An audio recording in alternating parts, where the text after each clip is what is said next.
আচ্ছা, যদি বলা হয় যে ৮০ দিনে গোটা পৃথিবী ঘুরে আসতে হবে, সম্ভব?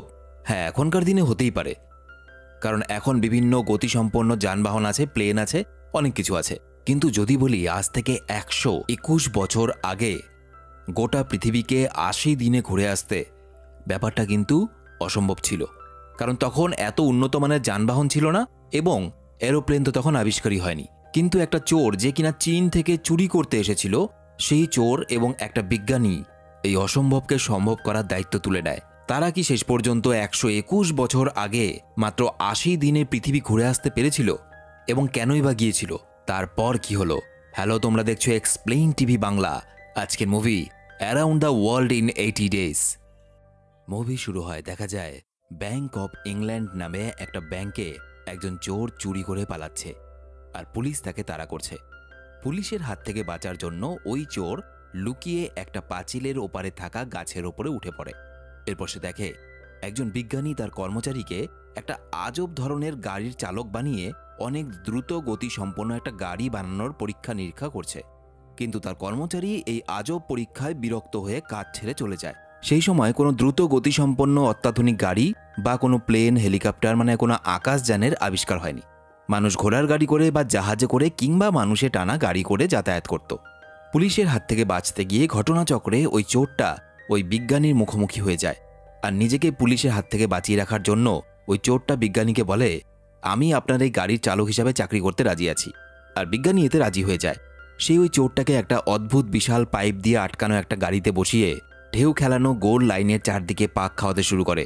এরপর সে ধীরে ধীরে স্পিড বাড়াতে থাকে এবং একসময় স্পিড এত বেড়ে যায় যে ওই চোরটার পিঠে লাগানো ওই গাড়িটার মেশিনটা হঠাৎ করে ছিটকে চলে যায় এবং এর ফলে সেই চোরটা একটু দূরে গিয়ে একটা ল্যাম্প পোস্টের মধ্যে ধাক্কা মারে ওই মেশিনটা সহ।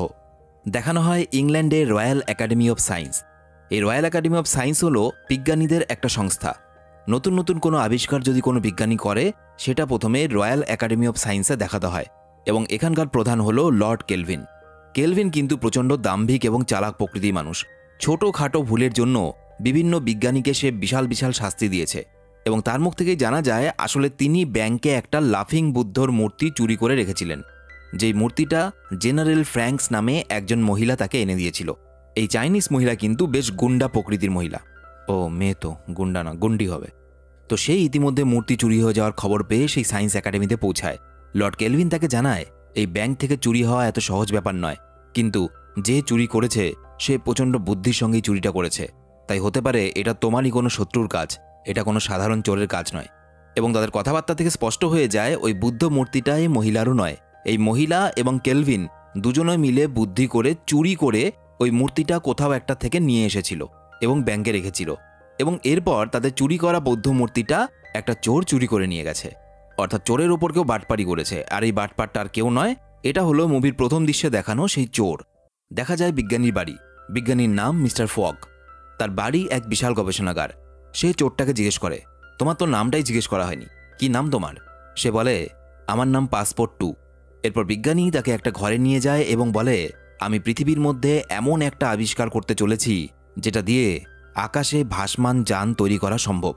অর্থাৎ মানুষ আকাশপথে কোথাও যাতায়াত করতে পারবে। আগেই বলেছি তখনও প্লেন আবিষ্কার হয়নি। তো যাই হোক, দেখা যায় পাসপোর্ট 2 তার বাবাকে চিঠি লিখে জানায় সেই বুদ্ধ মূর্তিটা পেয়ে গেছে এবং সেটা নিয়ে সে ফিরে আসবে খুব তাড়াতাড়ি। এবং এখানে জানা যায় পাসপোর্ট 2 আসলে কোনো চোর নয়। এই অমূল্য বুদ্ধ মূর্তি আসলে তার গ্রামের সম্পদ এবং তার গ্রাম থেকে এটা হারিয়ে যাওয়ার পর গ্রামে নানা রকম সমস্যার সৃষ্টি হয়েছে। তাই সে এটাকে তার গ্রাম, যেটা কিনা চায়না বা চীনে অবস্থিত, তার গ্রামে ফিরিয়ে নিয়ে যেতে চায়। এরপর দেখা যায় পাসপোর্ট 2 এবং বিজ্ঞানী ফগ উপস্থিত হয় রয়্যাল সায়েন্স একাডেমিতে।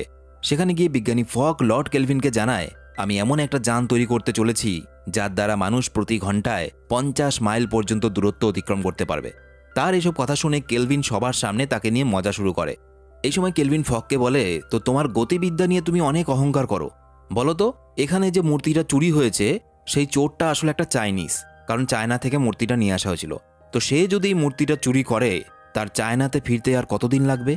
ফগ একটা ঘড়ির সাহায্যে হিসেব করে জানায়, যে গতির কথা আমি বলছিলাম সেই গতিতে যদি যাওয়া যায় তাহলে চোরটা শুধুমাত্র চায়না কেন, চোরটা ইচ্ছে করলে ওই গতিবেগে ৮০ দিনে পুরো পৃথিবী ভ্রমণ করে তার গন্তব্য চায়নাতে পৌঁছেও যেতে পারে। এ কথা শুনে সবাই হেসে ওঠে কিন্তু পাসপোর্টের মাথায় একটা বুদ্ধি আসে। সে সবাইকে উস্কে দেয় বিজ্ঞানী ফগের সাথে একটা বাজি ধরার জন্য, যে বিজ্ঞানী ফগ যদি মাত্র ৮০ দিনে পুরো পৃথিবীকে ভ্রমণ করে আসতে পারে তাহলে তার আবিষ্কারগুলোকে তারা মেনে নেবে, আর যদি না পারে তাহলে সারা জীবনের জন্য বিজ্ঞানী ফগকে তার গবেষণা বন্ধ করে দিতে হবে। এবং পাসপোর্ট বুদ্ধি করে মানুষগুলোকে এই জন্য উস্কে দিচ্ছিল যাতে সে এখান থেকে চায়না পালাতে পারে, কারণ চারদিকে পুলিশ খুঁজছে যে কে সেই মূর্তিটা চুরি করেছে। এখান থেকে সহজে বের হওয়া সম্ভব নয়। সুতরাং মিস্টার ফগের মতো একজন বড় সড়ো নামি দামি ব্যক্তির সঙ্গে যদি সে এখান থেকে পালাতে পারে তাহলে সেটা হচ্ছে সবথেকে সহজ উপায় তার দেশ চীনে পৌঁছানোর। যেমন কথা তেমন কাজ। সমস্ত প্রস্তুতির সাথে ডক্টর ফগের তৈরি করা এক বিশেষ যন্ত্রচালিত গাড়ি নিয়ে তারা বেরিয়ে পড়ে তাদের লক্ষ্যের উদ্দেশ্যে। রাস্তায় এক পুলিশকর্মী তাদেরকে আটকে দেয়। পুলিশটা তাদেরকে বলে, এই দেশে ঘোড়ার গাড়ি বা অন্য কোনো 4 পা বিশিষ্ট পশুচালিত গাড়ি ছাড়া আর কোনো গাড়ি চালানোর নির্দেশ নেই, সুতরাং তুমি এই গাড়ি নিয়ে কোথাও যেতে পারবে না। বিজ্ঞানী এবং পাসপোর্ট পুলিশের গাড়ি নিয়ে সেখান থেকে বেরিয়ে পড়ে তাদের গন্তব্যের উদ্দেশ্যে। আসলে পুলিশটাকে কেলভিনই পাঠিয়েছিল বিজ্ঞানী ফগকে আটকানোর জন্য, কারণ তাদের মনে ভয় জন্মে গেছে যদি সত্যি সত্যি ডক্টর ফগ ৮০ দিনে পৃথিবী ঘুরে আসতে পারে তাহলে পরে কিন্তু গোটা রয়্যাল সায়েন্স অফ একাডেমির পুরো মান ইজ্জত চলে যাবে, এবং সাথে সাথে কেলভিনকেও রয়্যাল একাডেমির প্রধানের পদ ছাড়তে হবে। সেখানে বসবে ডক্টর ফগ। এবং এই জন্য লর্ড কেলভিন এবং জেনারেল ফ্যাং নিজেদের কিছু মানুষ তাদের পেছনে লাগিয়ে দেয় যাতে পদে পদে তারা ডক্টর ফগকে আটকানোর চেষ্টা করে, যাতে কিছুতেই ডক্টর ফগ ৮০ দিনে পৃথিবী ভ্রমণ করতে না পারে। এদিকে দেখা যায় যাত্রা শুরুর দ্বিতীয় দিন হয়ে গেছে। ডক্টর ফগ এবং পাসপোর্ট 2 এসে পৌঁছায় প্যারিসে। এখানে পাসপোর্ট 2 ছদ্মবেশে থাকা জেনারেল ফ্যাংয়ের কিছু লোকেদের দেখে এবং তাদের হাত থেকে পালানোর জন্য বিজ্ঞানীকে নিয়ে একটা চিত্র প্রদর্শনী দেখতে ঢুকে পড়ে। আর সেখানে মনিউক নামে এক চিত্রশিল্পীর সঙ্গে বিজ্ঞানীর পরিচয় হয়। এদিকে দেখা যায় জেনারেল ফ্যাংয়ের সেই লোকগুলোর থেকে বাঁচার জন্য পাসপোর্ট 2 এর সঙ্গে তাদের লড়াই বেঁধে যায়।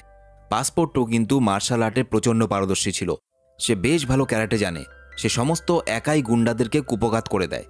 সেই সময় তারা সামনে একটা এয়ার বেলুন দেখে এবং সেই এয়ার বেলুনটার উপরে উঠে যায়, কিন্তু ওঠার পর বিজ্ঞানী দেখে তার টাকার ব্যাগটা এক মহিলা নিয়ে চলে যাচ্ছে, আর টাকা ছাড়া তো পৃথিবী ভ্রমণ অসম্ভব।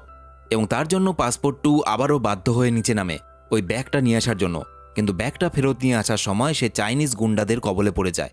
এরা ছিল সেই গুন্ডাগুলো যাকে কিনা জেনারেল ফ্যাং পাঠিয়েছিল, যারা পাসপোর্ট 2 এর হাতে মার খেয়েছিল। পাসপোর্ট 2 কোনো রকমে টাকার ব্যাগটা বিজ্ঞানী অবধি পৌঁছে দিলেও সে পড়ে যায় মহাবিপদে। একদিকে এয়ার বেলুন তাকে ছেড়ে একটু একটু করে আকাশে উঠতে শুরু করে, অন্যদিকে গুন্ডাদের সঙ্গে মারপিট করে পাঁচিল টপকে দৌড়াদৌড়ি করে সে এক আজব কাণ্ড।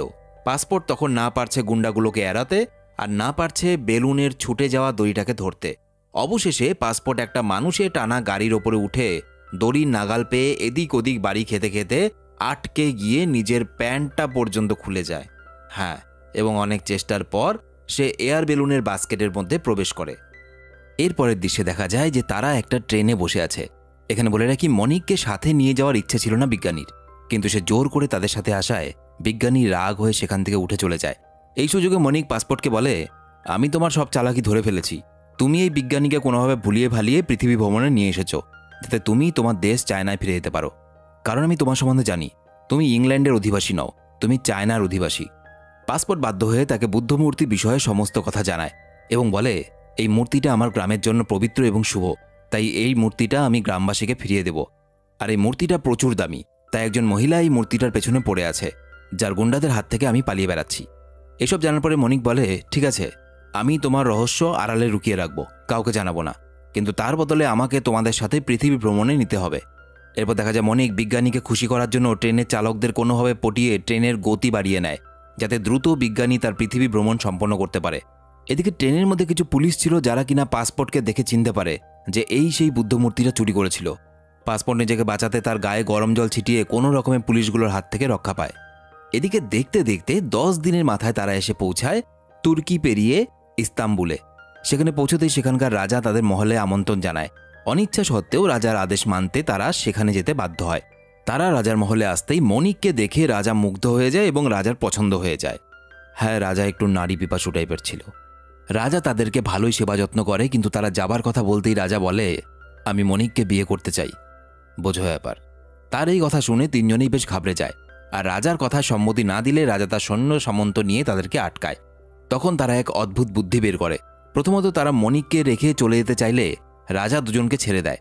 এরপর রাজারই দরবারের সামনে রাখা রাজারই একটা বিশাল মূর্তিকে তারা ফেলে দেওয়ার হুমকি দেয় এবং এই রাজা নিজের এই মূর্তিটাকে প্রচণ্ড ভালোবাসত। তাই রাজা ভয় পেয়ে তার দলবল নিয়ে মনিককে রেহাই দেয় এবং তাদের কথা মতো অন্য ঘরে চলে গেলে তারা সেখান থেকে পালানোর প্রস্তুতি নেয়। কিন্তু সেই সময় ভুলবশত তাদের হাতেই ওই মূর্তিটা ভেঙে যায়। কোনো রকমে ওই মূর্তির হাত দিয়েই দরজা আটকে তারা সেখান থেকে পালায়। এদিকে ওই ট্রেনের পুলিশকর্মীদের কাছ থেকে কেলভিন খবর পেয়ে যায় যে চোর এবং পাসপোর্ট দুজনে একই ব্যক্তি এবং এবার বিজ্ঞানী এবং চোর যেহেতু একসাথে আছে, দুজনকে আটক করার জন্য কেলভিন উঠে পড়ে লাগে। এদিকে পৃথিবী ভ্রমণ করতে করতে এবার পাসপোর্ট 2 এবং বিজ্ঞানীদের গন্তব্যস্থল ছিল ইন্ডিয়া, ভারতবর্ষ। ভারতবর্ষ যেহেতু তখন ইংরেজদের দখলে ছিল, তাই সেখানে পৌঁছানোর আগেই কেলভিন তার লোকেদের সমস্ত খবর দিয়ে দেয়। 24তম দিনে তারা ভারতবর্ষের দিল্লির আগ্রায় পৌঁছায়। ইংরেজ সৈন্যরা তাদেরকে ধরতে চলে আসে। তাদের হাত থেকে বাঁচতে তারা তিনজনেই ভারতীয় মহিলাদের পোশাক পরে নেয় এবং এই ছদ্মবেশে মানুষে টানা গাড়িতে উঠে কোনো রকমে সেখান থেকে পালায় এবং এরপর তারা চলে আসে চায়নাতে। অর্থাৎ পাসপোর্টের ইচ্ছে বা প্ল্যান এতদিনে সাকসেসফুল হয়েছে, সে সত্যিই নিজের বাড়িতে ফিরে আসতে পেরেছে। সেখানে পৌঁছানোর সাথে সাথে পাসপোর্ট তাদেরকে নিজের গ্রামে নিয়ে যায়। গ্রামের লোকেরা তাদেরকে খুব খুশি মনে আমন্ত্রণ জানায়। পাসপোর্ট তার গ্রামে লাফিং বুদ্ধটাকে সঠিক জায়গায় পৌঁছে দেয়। যদিও বিজ্ঞানী এসব কিছু জানতো না যে পাসপোর্ট ইংল্যান্ডের মানুষ নয়, চায়নার মানুষ, এবং সেই যে বুদ্ধমূর্তিটা চুরি করে নিয়ে এসেছে এটাও বিজ্ঞানী জানতো না। বিজ্ঞানী যখন পাসপোর্টদের ঘরে গিয়ে একটা ফ্যামিলির ফটো এবং চিঠি দেখে, সে সমস্ত কিছু জেনে যায় এবং সবকিছু জানার পর সে পাসপোর্ট এবং মণি দুজনকেই বিজ্ঞানী ভুল বুঝতে থাকে। আর ঠিক এই সময়ে দেখা যায় চাইনিজ মহিলা সৈন্যরা সেখানে চলে আসে এবং তাদেরকে বন্দি করে। এরপর পাসপোর্টের সঙ্গে চাইনিজ সৈন্যদের লড়াই করতে থাকে, কিন্তু একা সে সবার সঙ্গে পেরে ওঠে না। তখনই পাসপোর্টের একজন লোক দলবল নিয়ে আসে এবং সৈন্যদের সাথে লড়াই করে। অনেকক্ষণ লড়াইয়ের শেষে তাদের শত্রুরা তাদের কাছে হেরে যায় এবং ক্ষমা চেয়ে সেখান থেকে চলে যায়। তখন পাসপোর্ট বলে, আসলে যারা আমাদেরকে দলবল নিয়ে বাঁচাতে এসেছে তারা আমারই ভাই বোন, আর আমাদের একটা দল আছে, দলটার নাম 10 টাইগার্স। বিজ্ঞানী কিন্তু এখনও পাসপোর্ট এবং মনিকের ওপর প্রচণ্ড রেগেছিল। সে পাসপোর্টকে বলে, তুমি মনিককে তার শহরে পৌঁছে দিও, আমি একাই বাকি যাত্রা সম্পন্ন করব। 61তম দিনে বিজ্ঞানী স্যান ফ্রান্সিসকোতে পৌঁছায়। তবে সেখানে আসা মাত্রই একটা মেয়ে তার টাকার ব্যাগ চুরি করে নেয়। এদিকে 3 দিনের মধ্যে পাসপোর্ট এবং মনিকও সেখানে পৌঁছে যায়। এদিকে দেখা যায় বিজ্ঞানী তার সর্বস্ব হারিয়ে সেখানে ভিখারির মতো জীবন কাটাচ্ছে। তবে সৌভাগ্যবশত মনিক এবং পাসপোর্টের সঙ্গে তার দেখা হয়ে যায়। এদিকে দেখা যায় কেলভিন ফ্যাংকে বলে, তুমি যদি বিজ্ঞানী যাত্রা আটকাতে পারো তাহলে আমি তোমাকে সাহায্য করব এবং অন্য দেশে আরও দামি দামি জিনিসের সন্ধান দেব যেগুলো তুমি চুরি করতে পারবে। দেখা যায় 80 দিনের মধ্যে 66তম দিন চলে এসেছে। এই 66তম দিনে তারা এসে পৌঁছায় এক মরুভূমিতে, যেখানে তাদের সঙ্গে দেখা হয় দুজন অপরিচিত মানুষের সাথে। এরা ছিল 2 ভাই এবং এরা এই বিজ্ঞানীকে চেনে। এরাও নাকি এই বিজ্ঞানীর মতো উড়ন্ত যান তৈরি করার স্বপ্ন দেখে। এবং এখানে একটা মজার ব্যাপার যে এই দুজনকে যে মুভিতে দেখানো হয়েছে এরা আসলে ছিল অলিভার রাইট আর উইলবার রাইট, যারা কিনা বাস্তবে পৃথিবীতে এরোপ্লেন আবিষ্কার করেছিল। এদিকে দেখা যায় সময়ের সাথে সাথে বিজ্ঞানীর 80 দিনের পৃথিবী ভ্রমণের কথা চারিদিকে ছড়িয়ে পড়েছে। বিভিন্ন সংবাদপত্রে বিভিন্ন আর্টিকেল বেরোতে শুরু করেছে। 72 দিনের মাথায় তারা এসে পৌঁছায় আমেরিকার নিউ ইয়র্কে, যেখানে এই যাত্রা নিয়ে অনেক উৎসাহিত মানুষের ভিড় দেখা যায়। কিন্তু সেখানে আসার সাথে সাথে এক পুলিশকর্মী তাদের হাতে একটা কাগজ ধরিয়ে দেয়। এটা ছিল তাদের গ্রেপ্তারির কাগজ, কারণ লর্ড কেলভিন তাদের উদ্দেশ্য অসফল করার জন্য চক্রান্ত করে বিজ্ঞানী এবং পাসপোর্টের নামে ব্যাংক অফ ইংল্যান্ডে চুরির অপরাধে গ্রেপ্তারির নোটিশ বের করেছে। এবার কি হবে? তাহলে কি 80 দিনে পৃথিবী সে ভ্রমণ করতে পারবে না? দেখা যায় পুলিশকর্মী তাদেরকে একটা ঘরে নিয়ে যায়, যেখানে ওই চাইনিজ মহিলা ফ্যাং তার দলবল নিয়ে এই 3 জনের উপরে হামলা করে দেয়। একসাথে অনেকজন মিলে তাদের উপরে আক্রমণ করলেও পাসপোর্ট কিন্তু সবাইকে একাই সামলাতে শুরু করে, কারণ আগেই বলেছি সে দারুণ মার্শাল আর্টিস্ট ছিল। আর এই ফাঁকে বিজ্ঞানী মনিককে নিয়ে পালানোর পথ খুঁজতে শুরু করে। এদিকে দেখা যায় অন্যান্য গুন্ডাদেরকে হারিয়ে দিলেও ফ্যাং এবার লড়াইয়ে নামে পাসপোর্টের সাথে, এবং ফ্যাং মহিলা হলেও সে লড়াইয়ে কিন্তু প্রচণ্ড পারদর্শী ছিল। পাসপোর্টের সঙ্গে তার ভয়ানক লড়াই শুরু হয়ে যায়। পাসপোর্ট কখনো মই দিয়ে, কখনো বস্তা দিয়ে, কখনো বা চাদর দিয়ে তার হাত থেকে নিজেকে বাঁচাতে থাকে। অন্যদিকে বিজ্ঞানী ফগ এবং মনিক দুজনেই সেখানে থাকা একটা বিশাল মূর্তির ভেতরে লুকিয়ে থাকে। আর সেখানেও গুন্ডারা হামলা করলে পাসপোর্ট সেখানে গিয়ে গুন্ডাদের সঙ্গে লড়াই করা শুরু করে। একসময় বিজ্ঞানী এবং পাসপোর্টের হাতে ফ্যাং এবং তার দলবল হেরে যায়, কিন্তু ততক্ষণে বিজ্ঞানীদের সময় কিন্তু অনেকটা পেরিয়ে গেছে। জাহাজে করে যাত্রা সম্পন্ন করার কথা ছিল, কিন্তু তারা তাও হার মানে না। 73তম দিনে তারা অন্য একটা জাহাজে পৌঁছায় আটলান্টিক ওশিয়ান বা আটলান্টিক মহাসাগরে। সবকিছু ঠিকঠাকই চলছিল, কিন্তু এই সময় আরেকটা নতুন সমস্যা উপস্থিত হয়। ক্যাপ্টেন জানায় তাদের জাহাজের জ্বালানি কয়লা শেষ হয়ে গেছে, আর পথ তখনও অনেকটাই বাকি। তাই তারা সমুদ্রের মাঝামাঝিতে দাঁড়িয়ে আছে। এই বিশাল মহাসাগরের মাঝামাঝিতে তারা একা এইভাবে দাঁড়িয়ে আছে, তো 80 দিনে তারা কি করে তাদের গন্তব্যে পৌঁছবে? সেখানে অন্য কোনো জাহাজ যতক্ষণ না কয়লা নিয়ে না আসছে ততক্ষণ কিন্তু এখানেই থাকতে হবে। তবে ওই সময়ে আকাশে উড়ে যাওয়া পাখিদেরকে দেখে বিজ্ঞানী ফগের মাথায় একটা বুদ্ধি আসে। পাখিরা ঠিক যেভাবে ডানার সাহায্যে আকাশে ওড়ে, এই পদ্ধতিকে কাজে লাগিয়ে ওই দুই ভাই যারা কিনা প্লেন বানানোর জন্য যে যন্ত্রটা বানাচ্ছিল তার একটা ড্রয়িং বা একটা আঁকা দেখিয়েছিল বিজ্ঞানীকে, সেই ড্রয়িংটাকে কাজে লাগিয়ে বিজ্ঞানী একটা উড়োজাহাজ তৈরি করবে। কিন্তু এই উড়োজাহাজ মানে কিন্তু প্লেন নয়, ওই কোনো রকমে যাতে আকাশের মধ্যে ভেসে থাকা যায়। বিজ্ঞানী জাহাজের ক্যাপ্টেনকে অনুরোধ করে যে জাহাজের কিছু অংশ তাকে দেওয়ার জন্য, যেটা দিয়ে সে উড়োজাহাজ তৈরি করবে, এবং তার বিনিময়ে সে ক্যাপ্টেনকে একটা নতুন জাহাজ কেনার মতো টাকা এবং আরও অন্য কিছু দেওয়ার কথা বলে। ক্যাপ্টেন রাজি হয়ে যায়। এরপর জাহাজের বিভিন্ন অপ্রয়োজনীয় অংশ ভেঙে চুরে তাদের প্রয়োজনীয় জিনিস সংগ্রহ করে 80তম দিনের সকালবেলায় তারা প্রস্তুত হয় উড়োজাহাজ সমেত। সে বানিয়ে ফেলেছে উড়োজাহাজের মতো কিছু একটা, তবে সেটা দেখতে বড়ই অদ্ভুত। দেখলে মনে হবে কিছুটা উড়োজাহাজের মতো, কিছুটা সাইকেলের মতো, প্যাডেলও মারা যায়। অর্থাৎ সে হাতের কাছে যা পেয়েছে সেটা দিয়ে কিছু একটা তৈরি করেছে। এবং এই উড়োজাহাজে চড়তে হলে চোখে একটা অদ্ভুত চশমা পড়তে হবে, কারণ এটা যখন স্পিডে উড়তে উড়তে যাবে তখন প্রচণ্ড হাওয়ার বেগ থাকবে। একসময় উড়োজাহাজটা নিয়ে আকাশের উদ্দেশ্যে তারা বেরিয়ে যায়, আর প্রথমবারেই তারা একেবারে সফলতার সঙ্গে আকাশের অনেকটা উচ্চতায় উড়তে শুরু করে, এবং একসময় তারা তাদের গন্তব্যে পৌঁছে যায়, অর্থাৎ রয়্যাল সায়েন্স একাডেমি। এত কিছুর পরেও, অর্থাৎ 80 দিনে গোটা পৃথিবী ভ্রমণ করে আসার পরেও কেলভিন কিন্তু তার শয়তানি ছাড়ে না। কেলভিন সাথে সাথে পুলিশ ডেকে তাদেরকে অ্যারেস্ট করিয়ে দেয় এবং বলে এরা হলো চোর, ব্যাংক অফ ইংল্যান্ডে এরা চুরি করেছিল।